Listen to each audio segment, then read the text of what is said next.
August 30th, 1939. In this diary, I shall attempt to describe to you, my dearly beloved Henny, all the things that happened to me and my unit, the ceaseless grind of maneuvers, and the shadowed whispers of impending storm. I will also tell you those things about me that you ought to know, the quiet confessions that surface in the lulls between drills, under the vast Prussian skies streaked with contrails. Personally, I think the affair Poland will be settled peacefully. Perhaps Daladier will at the last minute assume the function of a mediator, his bespectacled face creased in diplomatic feint amid the Champs-Élysées fog. But if it really does come to war, I am sure it won't last long, for the Poles won't be able to withstand our attack, their cavalry charges fodder for Panzerstreds, their fortifications crumbling like sandcastles before the Wehrmacht's tide. And how could England and France fulfill their promise to help Poland? The West Wall is impregnable.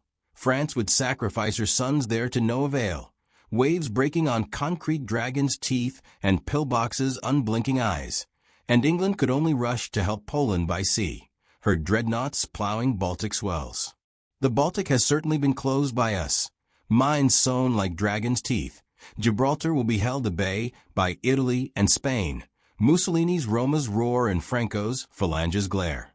The only people who could help the Poles are the Soviet Union, and a brilliant stroke of strategy has destroyed this Polish hope, too. Ribbentrop's Pact, a velvet glove over Stalin's iron fist. Perhaps the Soviet Union will send an ultimatum to Poland and demand their centuries-old rights. No matter.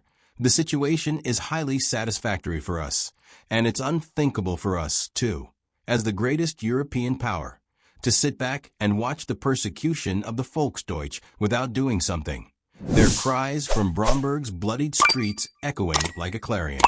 It is our duty to rectify this wrong which cries to heaven. If we fight, then we know that we are serving a rightful cause. We know, however, that the Führer will do all he can to avoid war, his oratory a bridge over the abyss. September 1st, 1939. It's 4 a.m. We are 2 miles from the border and ready to go, engines idling like caged beasts, the air thick with petrol's bite and the faint ozone of anticipation. The Poles haven't accepted our rightful demands. At 5:45 a.m., the border is supposed to be crossed. We're a reserve unit, 100M at our side. There's a large oil, petroleum, or armaments factory, 1 grenade, and we've had it, flames leaping like infernal judgment. We're sitting on our lorries and telling dirty jokes, coarse banter to mask the knot in the gut. Everything is camouflaged, nets draped like shrouds. Only a quarter of an hour more. If only this waiting were over, if only something would happen, one way or the other. For a week, they put us up on the bare floor of a school, waiting. We haven't slept for nights, and the worst of it is, you're not allowed to write home. Terrible. We're not to write till the 4th of September. We've just got paid, 100 Reichsmarks, a joke. In 2 hours, we may not even be in this world. And with 100 marks in our pockets, and not able to send a last message home, while our dear ones are waiting for news, one's thoughts go in a circle, as if they wanted to turn a huge millstone, everything on edge, and the feeling that we're in this place, painful. When you think of home, the most wonderful feeling, as well, though, of manly and loyal devotion to duty. My darling Henny, I don't know how long it'll last. I want to tell you something lovely. You are the only woman I've ever loved, and if God pleases that I return home, then I know one thing. As long as I live, you'll be the only woman I'll ever love. Before I saw you, yes, there were others, but it wasn't love. You taught that to me.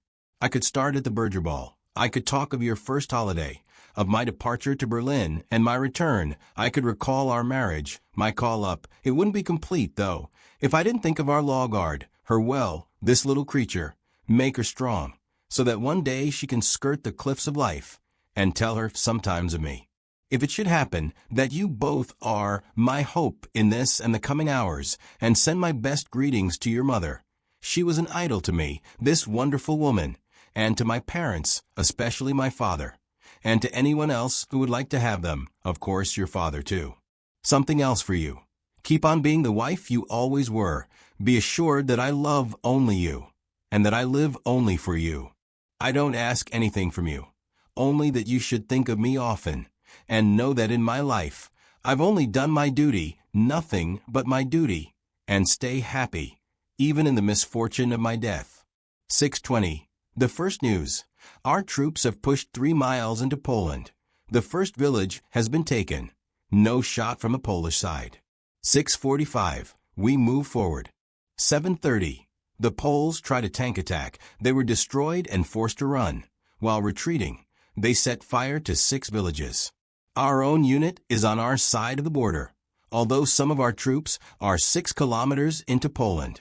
It's begun to rain now. I've wrapped my MG in a woolen blanket. This might save our lives. To the right are the Tatra Mountains, and in front of us, a burning village. We've reached the border. It is a wonderful feeling, now to be a German. Flak pushes past us, artillery, tanks, and armored scouting cars, hundreds of them. We're still on the border. The row of tanks has no end, a quarter of an hour. Tanks, tanks, tanks. Rain stopped. The crew of our lorry is all tense, 7 men and a non-com. We all wish we were in Poland. 9 o'clock, moving forward at a walking pace, forward a few feet, then waiting. Just learned that we've occupied Danzig. 9:45, we've crossed the border. We're in Poland, Deutschland über alles. We're 103 kilometers from Krakow. Everywhere we see torn up roads, trenches, tank traps, hastily thrown up. Destroyed bridges make us take long detours across fields.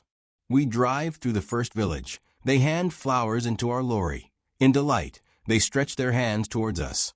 The blown-up bridges and the torn-up streets continue to slow up our advance. But all the Poles' efforts are shown to be of no avail. The German Wehrmacht is marching. If we look back, or in front of us, or left or right, everywhere, the motorized Wehrmacht suddenly halt. Enemy in front of us. I've got to take my machine gun section and act as a scouting patrol about a mile up the hill.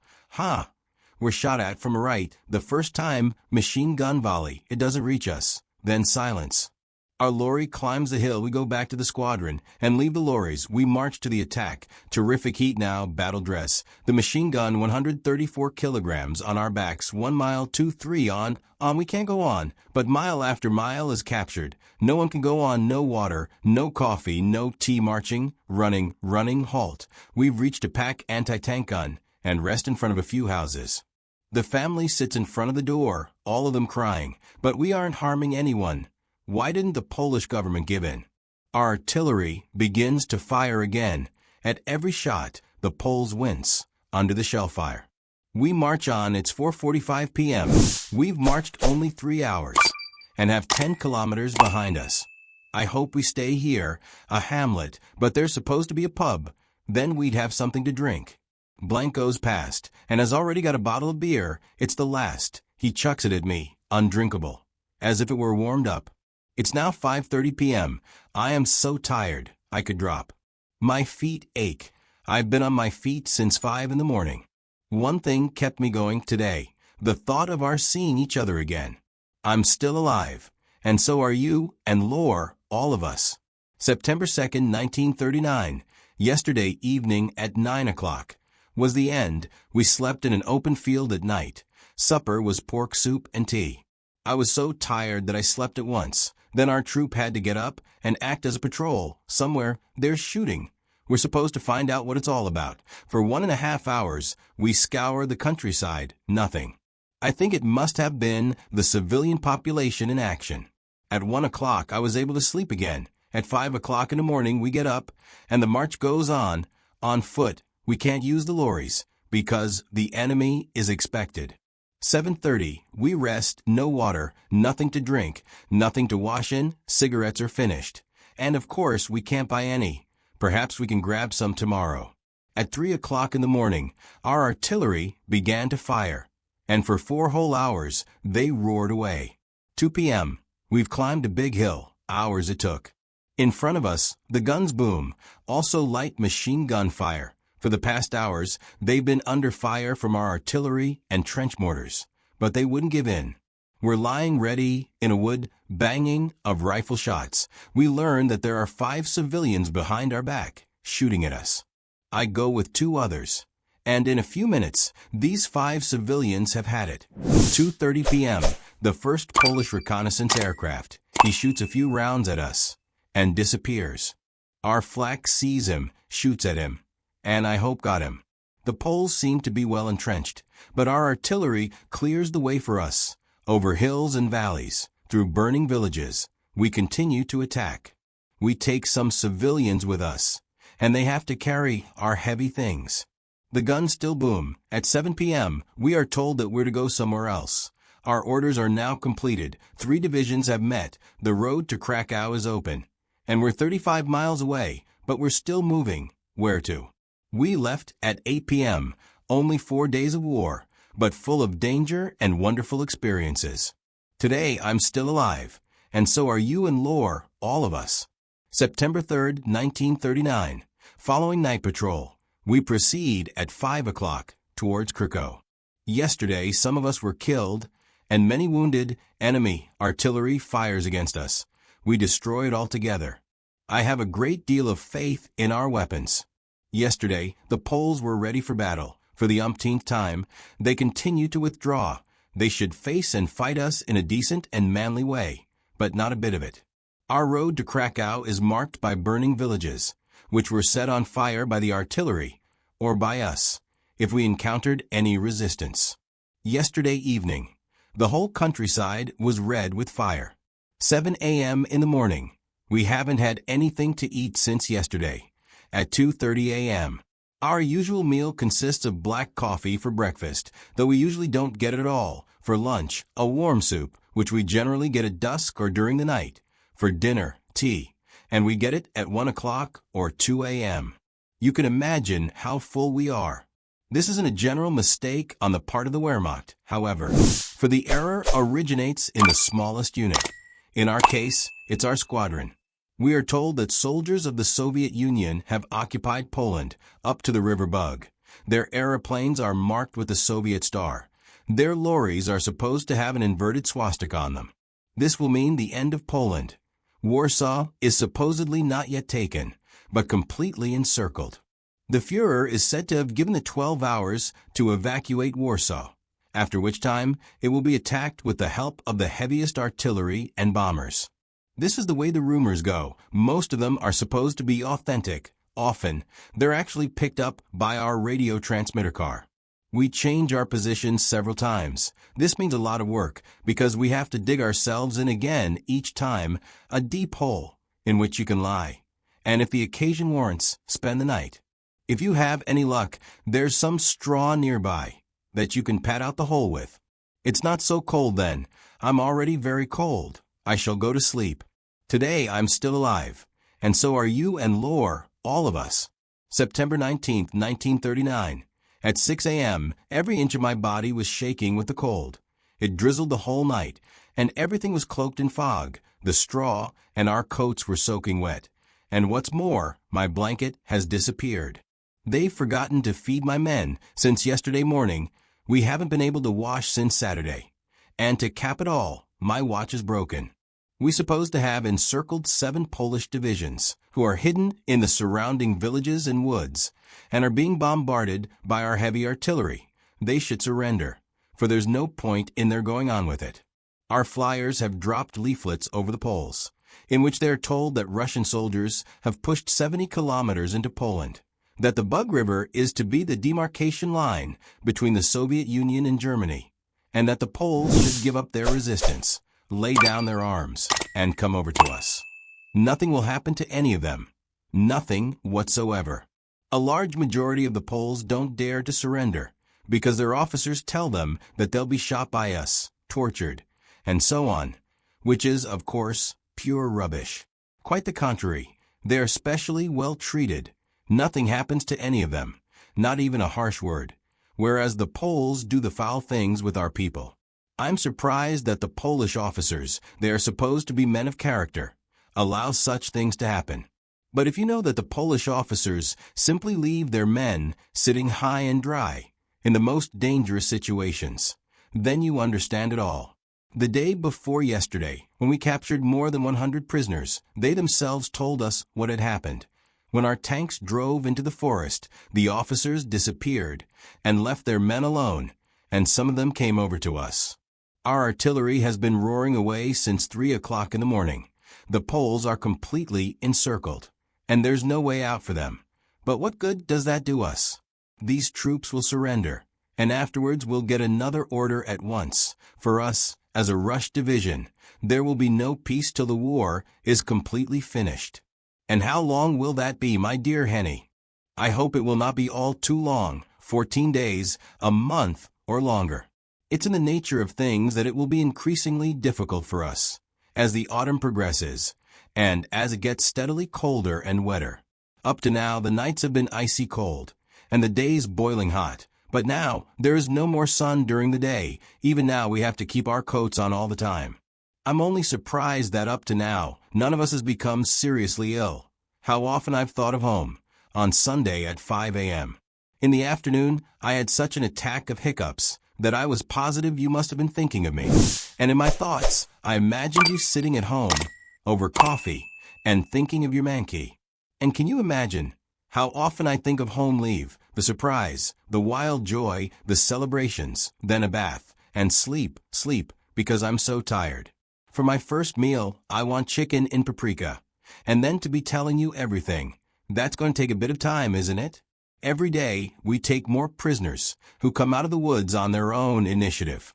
Some of the soldiers were left in the lurch by their officers and are now wandering around in the woods. Some of them were forced at pistol point by the officers, who are mostly Jewish, to go on fighting. Towards evening, I capture 26 prisoners. Some of them speak German well. I talk to them while taking them to the prisoners' camp and learn a number of interesting things, mostly a confirmation of that which we already knew from the Poles. In the prisoners' camp, I listened to the Führer speaking just a few sentences intended for the English. Later, I hear from many sides that the Führer declared the cleaning up of the Polish war to be a question of only a few days. Today I'm still alive, and so are you and Lore, all of us. September 20th, 1939. I look forward very much to the day when I can type these notes for a diary, and then keep them properly. The interesting thing about this diary is that it was written while we were in position, often under the heaviest enemy fire. For what I want, in case anything happens, is that you will be able, through this diary, my dear Henny, to learn what I was doing up to the last minute. 1 p.m. I am looking at the countryside through my binoculars. Have the Poles surrendered? 1:30 p.m. Not a shot has been fired for 2 hours. And then, can you believe it, Polish soldiers are coming out of the woods, endless rows of them. Polish heavy guns are being carted off by our soldiers. Lorries are already moving to the woods to take the prisoners away. September 21st, 1939. I have been captured by the Poles. I don't know what will happen. I and my men and our guards are lying between German and Polish fire. A Pole has just been badly wounded. Our troop was woken up early in the morning. Yesterday evening, a Polish rider appeared and said that in some woods about 10 kilometers away were some 400 or 500 soldiers who wanted to surrender. We had meanwhile withdrawn to a town called Lasaw. Our Oberleutnant gave Stupritz the order to send my troop to get the soldiers. A single-seater motorcycle and one with a sidecar were assigned to us. At 5 a.m., we left. The Polish rider went with us in the sidecar. At the place he described, we dropped him off and waited for the Polish soldiers. A quarter of an hour or more went by. Our MC combination went ahead to see what was happening. The fog was so thick that you couldn't see 30 m ahead of you. Suddenly, the sidecar driver and the interpreter, who was riding with him, saw armed Poles advancing towards us. When he told us this, we mounted and withdrew a bit. A few minutes later, some Poles actually showed up and gave themselves up. We took them along on our vehicle, and on the way back, we kept losing time by having to pick up more Poles. When we got to the crossroads, about 4 kilometers from our troop, we heard an MG firing right next to us. We had to stop when we wanted to go on. The motor wouldn't start. It must have been hit. The MG was firing like mad. We went behind a hill and waited. The town lay to the left in front of us. To the right were huge swamps. Then, from the side where we intended to take the prisoners, appeared Polish soldiers, all armed. Before we could take this in, Poles appeared from the town side, as well. Did they want to surrender anyway? I bring my MG into position, but find I can use it only in one direction. No point in shooting, because the Poles are swarming in from all sides. In short, we are surrounded and disarmed. We are made to follow them towards the right into the swamp. The Poles are about company strength. 5 soldiers are assigned to watch us. Then our MGs begin to shoot at the Poles from the direction of the town. The noise is stupendous. The bullets whistle past us and over our heads. We're sinking up to our chests in the swamp, and it takes a long time for us to advance several hundred meters, and all the while we're being shot at by our own side. We come through some tall reeds. On the other side is a little wall, and there we take cover. The Poles cross over the wall and receive tremendous fire from that side, while our people are shooting at us from the other. Then the German mortars go into action. The shells land all around us, some of them 10 m away. It's a terrible feeling to think you might get shot to pieces by your own troops. The leader of the guards, a young chap, climbs on the wall. On the other side, soldiers are approaching, enormous numbers. We can't see if they're German or Polish. In any case, they shoot at us. The Pole who first climbed on the wall is hit by a whole round of MG fire. 1 shot through the penis, 2 in his legs. He's bleeding like a stuck pig and is in terrible agony. We bandage him. The other Poles hope that the advancing soldiers are ours. They want to be taken prisoner. But it's Polish cavalry that now appears. As they approach, they are raked by fire. From our emplacements in the town, mortars, artillery, MG. We are lying helpless between 2 attacks. It goes on for hours. Finally, the Polish cavalry troops approach us. We drag the wounded man back. He is in frightful pain and thinks it's all up with him. He tells us that his fiancée is Viennese. We promise to tell her what happened as soon as we get back, though I think he'll recover. We carry him back across the swamps, again up to our chests in water. Then we go and get the other wounded, shot to the chest, the belly, the head. I shall spare you a description. Anyone who hasn't seen it can never imagine how terrible it is to get hit that way. Then we are led to the Polish commander. Curiously, not all of us are searched. Whatever they found, they took. Money, too. The officer makes us form a line. Exactly as many Polish soldiers, armed with carbines, march up to face us. We are made to turn. I think it's all up with me. Then I bid farewell to you, and lore, my spirit is dead already. 2 minutes, this went on. It seemed to last 20 years. Then, about face. It is explained to us that we are prisoners of war. If we escape, we shall be shot, obviously. Then, we're put on a lorry and taken to another command. There are now 15 of us. We get some coffee with milk, and then we go to sleep in the hay. This was the worst day of all. I can tell you more when I see you. I'm actually dead, and it's only by chance that I'm still alive, and thus, so are you and Lore, all of us. September 22nd, 1939. In the morning, we are led away again. I must say that many Polish officers with whom we are in contact behave most correctly. It is promised that not a hair of our heads shall be harmed, and if anyone mistreats us, we should protest to a Polish officer. Many of them are actually human beings. We get a little something to eat now. The trouble is no one knows what to do with us. We wander from south to north, from east to west on the roads. We are continually harassed by Polish troops, but no matter whom we speak to, they all hope the war will end soon. Nothing more to eat in the evening. Today I'm still alive, and so are you and Law, all of us. September 23rd, 1939. We have to go on without food, supposedly 6 kilometers. We march toward the north, have to turn back, then eastwards, then westwards. We have more and more the feeling that the Poles don't know what to do with us. The Poles' behavior is good now. And then, what do you think is the explanation? We get nothing to eat all day long. Towards evening, we arrive at a large farmhouse, where there are Polish troops as well. A captain receives us. He is exceedingly friendly, but food? Well, they haven't got any themselves. No flour, no salt, no bread, no fat. They've nothing. For some time, they've been cut off from the others. He has a soup cooked up for us, made of corn and potatoes. It tastes ghastly, but it's warm. Then he clears out a room for us. 22 prisoners. I forgot to tell you that some days ago, we were increased by 7 more. We go and get straw for the room. At last, a roof over our heads.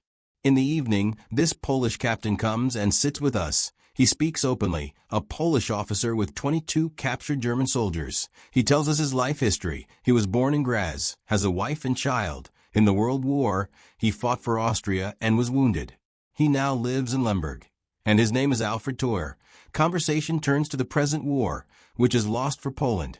As he says, he speaks of an army which ran away, of a force ruined and divided, of England's guilt, of fleeing officers. He knows the situation exactly. He's aware of everything. He says that though the war is as good as finished for Poland, for Germany, it will go on. And he's right. The war will continue until England's supremacy is crushed. He then promises to send us back to our front with an escort. He even wanted to let us go free this evening, but we thanked him and refused, thinking it might be dangerous. But he could not give us a statement that we asked for, saying that we were free and could return to our troops. We believed him, though, because a major had already said the same thing. We are already delighted at the prospect of being with our own people again. Today I'm still alive, and so are you and Law, all of us. September 24th, 1939. When we woke up in the morning, we found ourselves alone. The captain and his men have gone, so it's no back to the front march for us. Other Polish troops soon arrive. However, all those we speak to, and whose outlook is not too limited, know that the war is lost for them, despite the rumors, which are the same everywhere. Only the method is different. All of them are sick and tired of fighting, and all wait only for the end of Poland. The Germans, too. We are told that 3 Polish divisions were crushed today. Civilians come to us. We buy bread, order a potato soup to be made, and buy a goose, which will be cooked for us. After all, today is Sunday. Oh yes, I forgot to relate how one of our non-coms, when he was taken prisoner, was relieved of 180 zloty. Captain Tor gave them back to him yesterday, out of his own pocket. I'm sure we were astounded. For the last day, we've not had anything to smoke. We buy tobacco leaves and cut them up. A Polish soldier saw 6 German tanks on a rise. If only our people would come. Our front is 7 kilometers from here. We talk with the Polish soldiers. Many of them can speak German, mostly Jews. In the evening, the Polish lieutenant lets us know that we shall have to accompany his troops. At 5:30 a.m. we line up, and at 7 a.m. we leave. After 100 meters, we halt, to stay there for an hour and a half, despite the wintry cold. Then we are sent back to our room. But we have hardly lit a fire. When we have to leave again, this time it's a false alarm too. We come back, then actually leave for good, half an hour later. I ask the lieutenant what he intends to do with us. He explains to me sarcastically that we will arrive in good time at the proper place, and that the schedule will be adhered to precisely. Just what does that mean? I advise everyone to be alert. To be a prisoner, a real prisoner, really is very hard, especially under such circumstances. They ought to send us to a general collecting point. After all, we can't be the only German prisoners. And we haven't had anything decent to eat for God knows how long. And of course, there's no hope of cigarettes. Today I'm still alive, and so are you and Law, all 3 of us. September 25th, 1939. Today is another day full of nerve-wracking events, if I count the night as well. One is much like the other. We had to march with the Poles the whole night, despite pouring rain. Wherever we look, German beacons, searchlights, Germans. We march and march. There's practically no way out for the Poles. I have already decided that if the Polish lieutenant doesn't let us free tomorrow, I shall demand my rights of war. We must be brought to a camp behind the lines. If there isn't any more behind the lines, then we must have a guarantee for our personal safety, which is a right we have as prisoners, and which we then won't have anymore. We must be protected from the revenge of Polish soldiers. As light comes, we see that the Poles have been able to break through the circle, for otherwise we would have already run into the Germans. I hope our tanks will arrive. But it seems too late for that. We turn into a forest, and there we will probably remain till evening. With no food, the 140 Poles haven't any, either. It's still raining. I crawl behind a tree, while the Poles bring their horses and wagons and guns into the woods. Then I notice that a civilian, with his arms raised, comes out of the woods. Now another Pole. Then another. I don't know how many. Why all of them? We, 22 prisoners, make a break for it. It's our only hope. Are the Germans coming or Ukrainians? It's a foreign command, anyhow. As I get out of the woods, I recognize them. They are our Russian allies. I can't describe this moment. The emotions inside me can't be described. I felt no joy. I didn't laugh or cry or weep. I wasn't touched at all. Only someone who rises from the dead can know this feeling. It was 3 Russians who took the Poles prisoners, 1 officer and 2 non-coms. They saw the Poles coming, hid in the bush. And when the Poles were in the woods, the Russians began to shoot. No one had thought of opposition, whereupon the Polish officers took to their heels, and the men, one and all, came out of the woods. The Russian captain at once gave us arms. We're full-value soldiers again.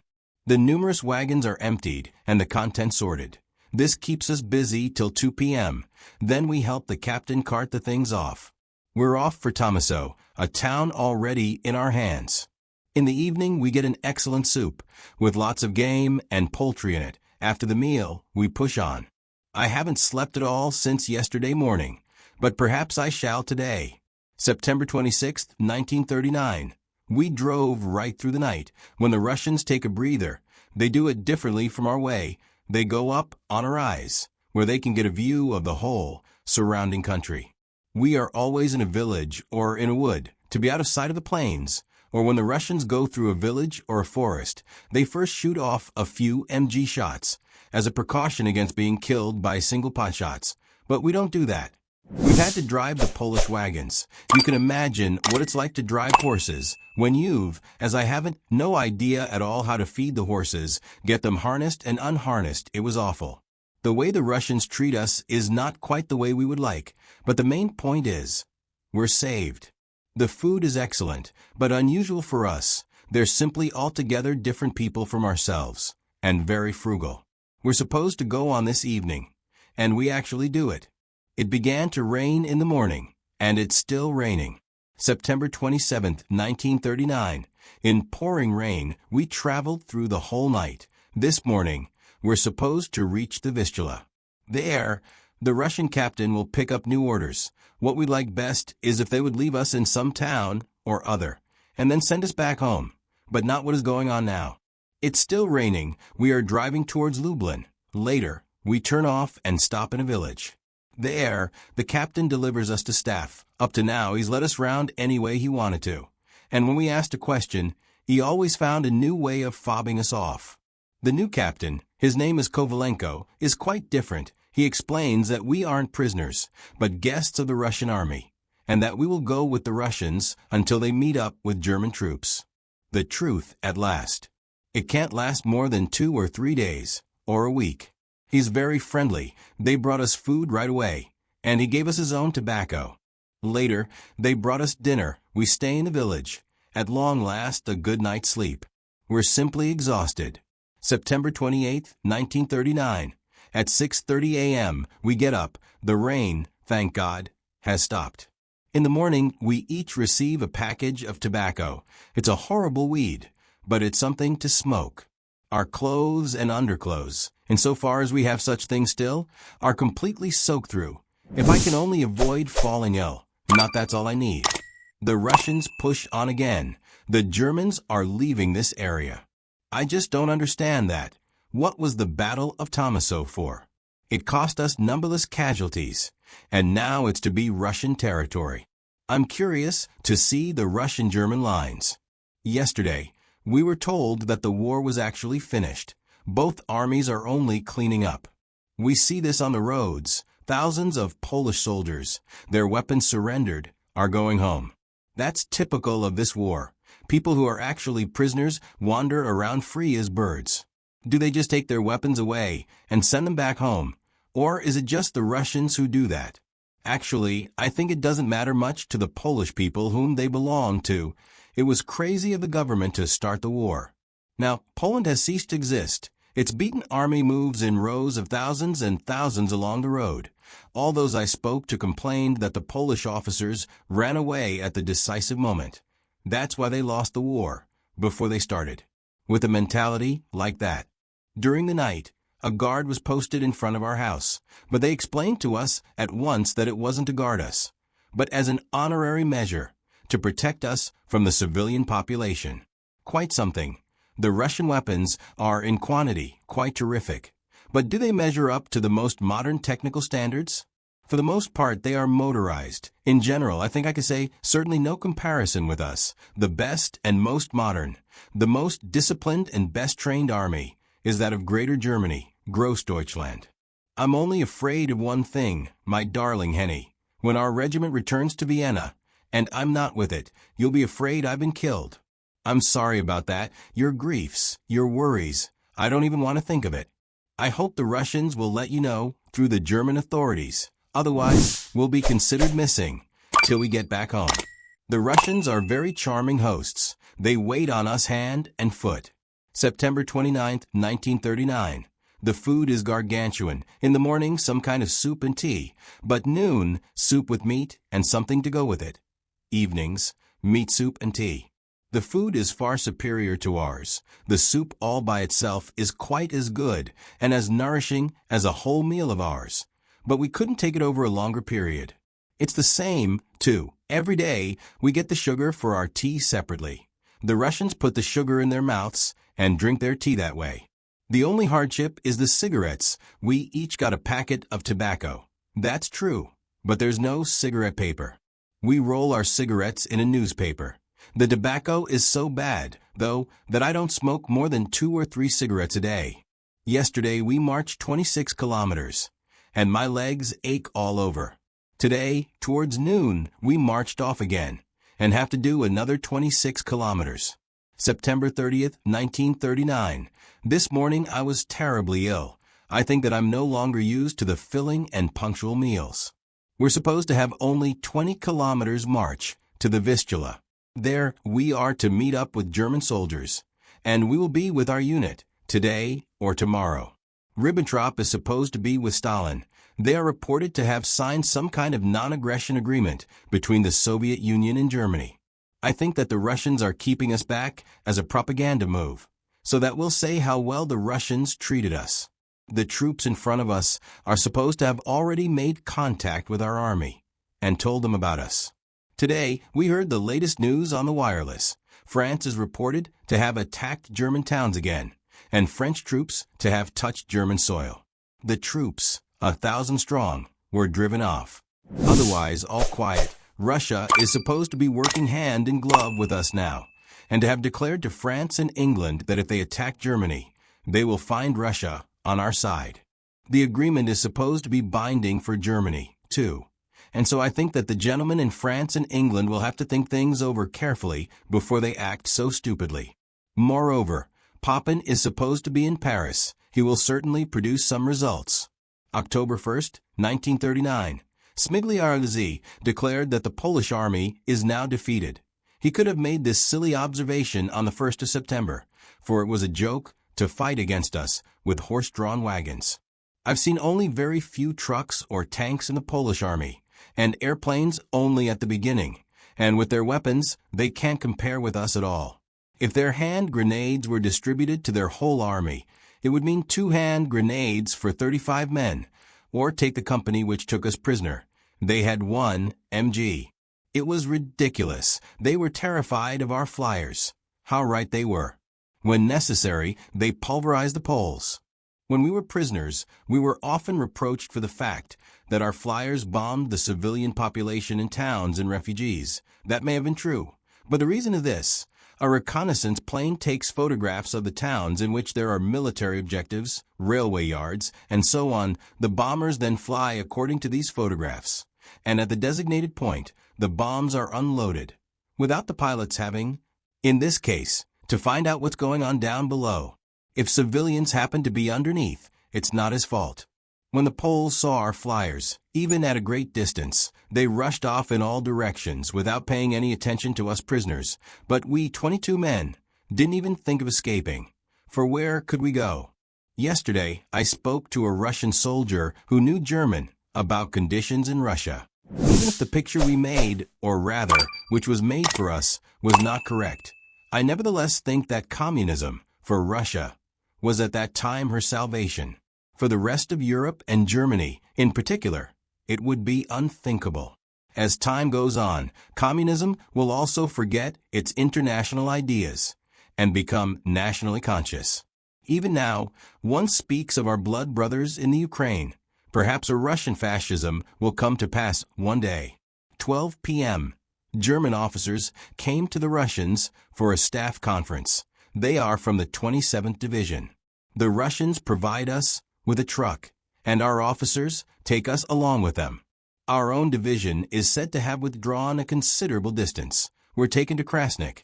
But here we learn to our regret that no one knows where our division is, and we shall therefore be attached to the 63rd Infantry Regiment. We eat a good meal again, and in the evening we sit for hours with our kameraden of the 63rd in front of an open fire and talk about our experiences. October 2nd, 1939. Today we shall be posted. I'm curious to know where they'll put us, and whether we shall all stay together. But noon there was at long last a real German meal again, beef soup, potato goulash, and black coffee. How good it tasted. After lunch, we have to prepare ourselves, and are posted to the different units. We look for new quarters, and find them, too. Rooms in a stone house, each one with a stove. There are even beds. In the evening, we talk in bed for hours and describe our past lives again. We come nearer to each other.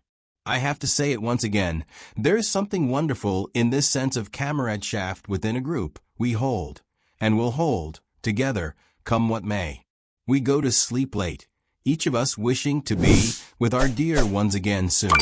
October 3rd, 1939, we put our modest dwelling in order, heat the stoves, and then go to wash. When the Poles were taken prisoner by the Russians, I organized pajama trousers and a shirt, so that at least I have a change of clothes. Then I go into town and have my hair cut. Now I look